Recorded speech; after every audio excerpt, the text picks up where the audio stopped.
নমস্কার বন্ধুরা, আমি শিবানী কুকিং চ্যানেলে তোমাদের সবাইকে সুস্বাগত। আশা করি তোমরা সবাই ভালো আছো, আমিও খুব ভালো আছি। আজকে আমি ট্যাংরা মাছের তেল রান্না করব, তাও আবার আলু দিয়ে। দেখো আমি কিভাবে রান্না করি, আমার সাথে থেকেও খুবই কম উপকরণ দিয়েই আমি আজকে ট্যাংরা মাছের তেলটা রান্না করছি। বন্ধুরা, ট্যাংরা মাছের তেল বানাবার জন্য প্রথমে আমি ট্যাংরা মাছ নিয়ে নিলাম। মাছটা আমি খুব ভালো করে ধুয়ে নিয়েছি ভিনিগার দিয়ে। ট্যাংরা মাছে আমি একটু লবণ দিচ্ছি, একটু হলুদ দিচ্ছি,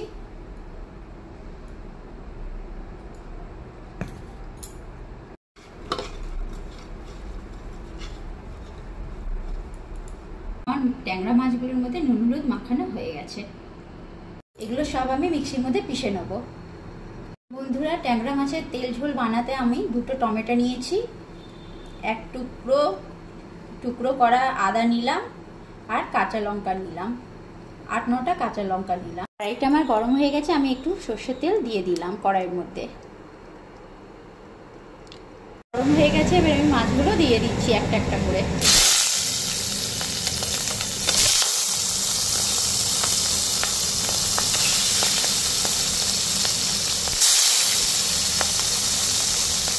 ভাজা হয়ে গেছে, এবারে আমি নামিয়ে নেব।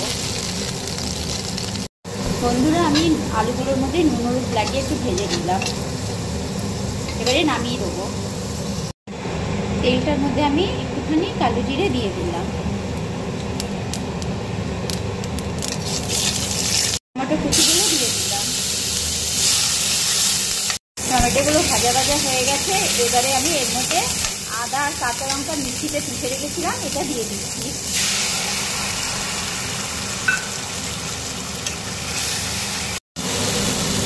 আধা চামচের মতন ধনিয়ার গুঁড়ো দিলাম, আমি একটু লবণ দিলাম, 1 চামচের মতন জিরে গুঁড়ো দিলাম, 1 চামচ হলুদ দিলাম,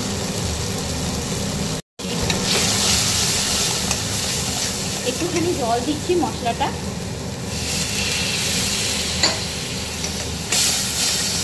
আমার কষানো হয়ে গেছে, এবারে আমি জল ঢেলে দেবো।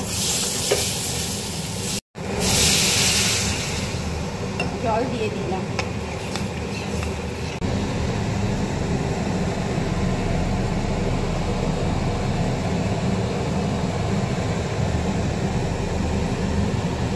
ঝোলটা আমার ফুটে উঠেছে, এর মধ্যে আমি মাছগুলো দিয়ে দেবো। দিয়ে দিচ্ছি মাছ আর আলুগুলো।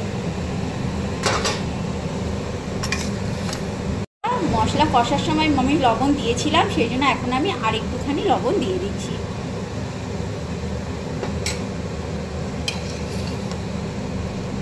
তারপরে আমি 4-5টা কাঁচা লঙ্কা দিয়ে দিলাম। এবারে আমি একটুখানি ধিমি করে দিচ্ছি, না তো আলুগুলো সেদ্ধ হবে না। বন্ধুরা, আমার ট্যাংরা মাছের আলু দিয়ে তেল ঝোল রেডি।